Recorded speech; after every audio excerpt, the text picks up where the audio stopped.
5-3. 5-3. Kailangan ko yung record dito. Nanalo. Uy! Makuha! Okay na ba yung sa akin? Wala na ulitan ah. Bala kayo. O, B muna. Kasi may masaya sa ay eh. Yung ka ng birthday mo. Letter B, Daddy Rene! Uy. Ano yun? Daddy Rene! Wala ka. B! Tabi! 12. 6! 12. Hindi ako masaya kahit na... Hoy, wait lang! May 62. Daddy Rene B! Puta! Wala ka na. Sino ka naman? Tatlo sila. Ako yung 6 na lang ako eh!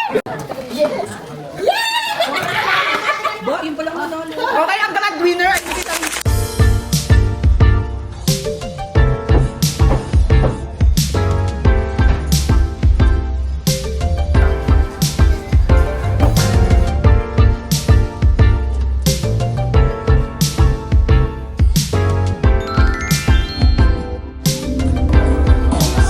Ganda!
Good life, good fortune, and good health especially. Sana wag muna siyang... To develop your path towards success. I can't wish you anything more kasi alam ko na you got this already. Happy birthday.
One more.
Nakikita yung fresh.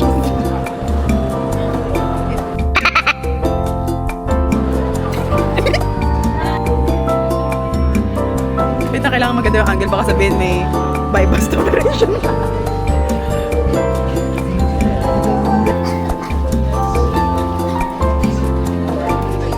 Eto, ate.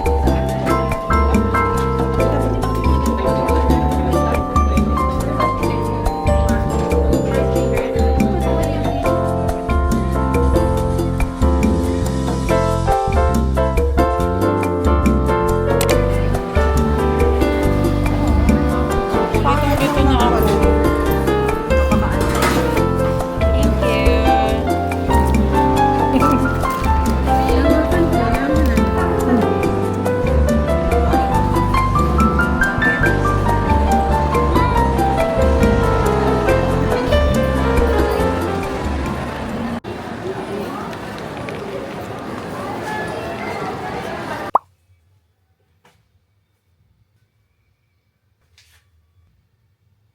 Good morning, guys! Try natin ma-achieve yung 10K steps ko sa morning pa lang. Usually kasi sa hapon ako, after work, mga 4 p.m. para may liwanag pa. Kasi pag medyo late na, nahihilo na ako.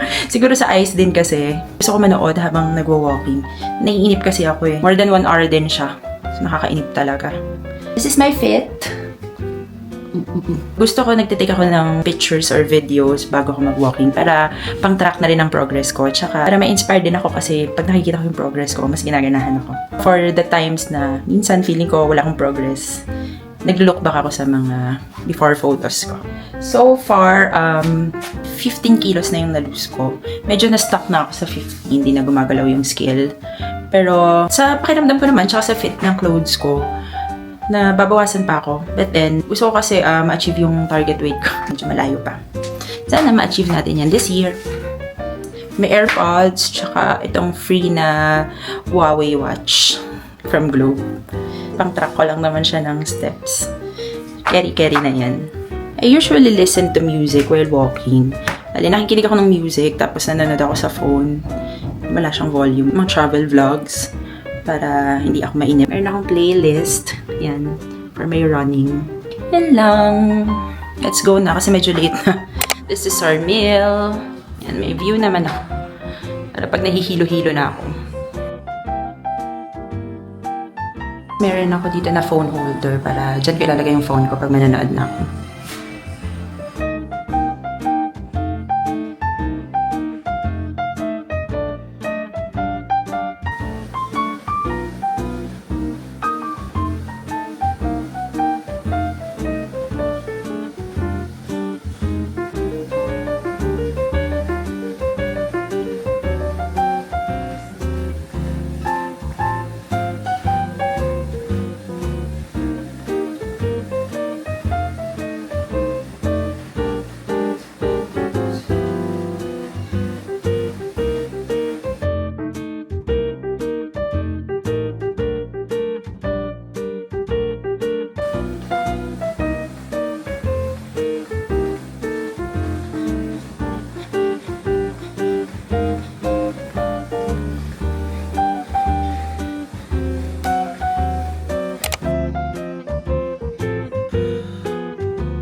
I'm done! Hi, Charlie!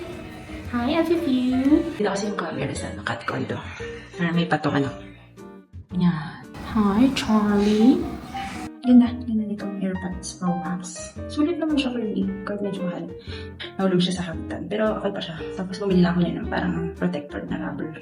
Para kahit nag-workout ako, pwede ko siya isuot. Tapos lilinisin ko na lang siya. Hindi madudumihan yung foam niya mismo, tsaka yung net niya dito. Yun. Lock niya siya. Diyan siya sa bowl niya. Where's your paw? Yan yung bowl nila. Pag ganitong oras, natutulog lang sila. Na-distract lang siya kasi nandito ako sa may treadmill area.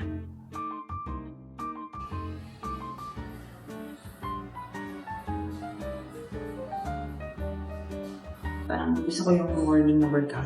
Actually, hindi na siya morning kasi medyo tanghali na. Pero I mean yung ganito na maliwanag. Okay siya sa akin kasi parang feeling ko mas may energy ako. Mas ginaganahan ako maglakad. Unlike pag after work, yung hapon na. Gusto ko na lang siya matapos para makaligo ay makapagpahinga na. Sana magawa ko yung sa morning talaga bago yung anything, makapag-workout na ako. We'll see.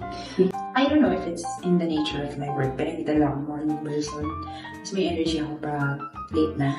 So hindi rin ako gigising na maaga. Pero ngayon, habang tumatanda na, parang gusto ko na rin na mas ma-maximize ko pa yung day ko. Kasi pag late na ako nagigising, parang feeling ko naghahabol ako.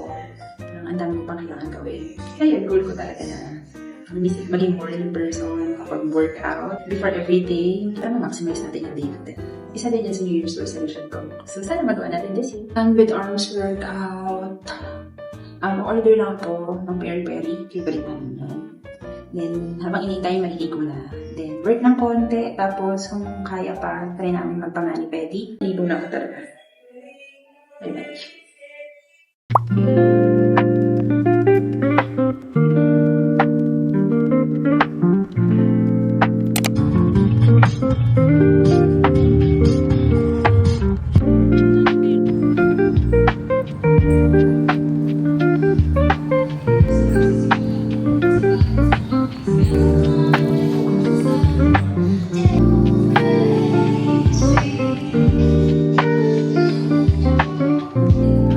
Pwede bang...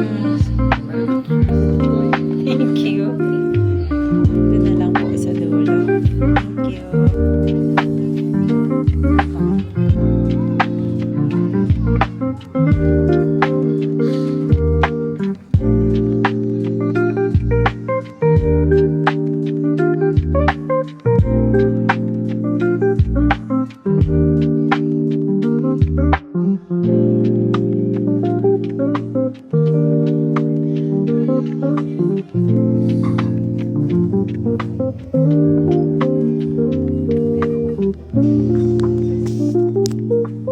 Hi guys, we're here sa Escala Tagaytay. Magbubulala tsaka baka mag-cafe later. Thank you.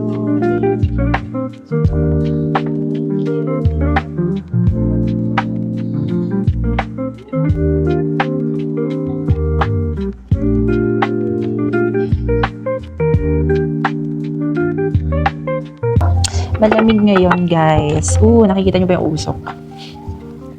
Ngayon ay 21 degrees dito sa Tagaytay. Malamig naman, pero parang kasing lamig lang daw sa lupa.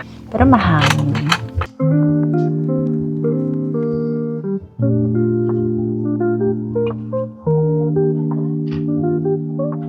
Wala tayong view for tonight kasi nandito tayo sa closed area. Kasi may wedding dun sa kabilang side.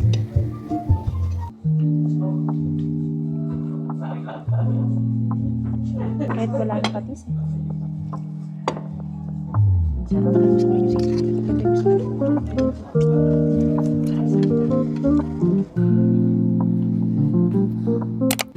Ayun, hindi na kami nakapag-cafe. Sobrang busog na kasi, tsaka ang daming tao. Nag-try kami maghanap ng natatambayan na coffee shop around the area. Pero, grabe, halos lahat puno. And walang mapwestuhan. Kaya, nag-try na kami ng favorite namin na iced americano. Try ulit natin sa ibang araw. Hopefully, hindi na kami ganun ka-busy this week. Hindi ko pa pala na-share sa inyo yung update natin sa home office natin. Okay na yung tables and chairs. Naragyan na rin siguro mga anik-anik na organizers or pang-design. But, it's functional na nagagamit na namin sa work. And hindi dati kasi ma-ROI yan. Meron akong niluluto for March, but I can share pa. Pero super excited ako. And feeling ko, excited din kayo pag nalaman nyo. Here's Mew Meoy. Hi guys! Hi guys! Bye-bye guys! Bye-bye! And Charlie wants to say good night. And hi. And bye-bye. Bye-bye!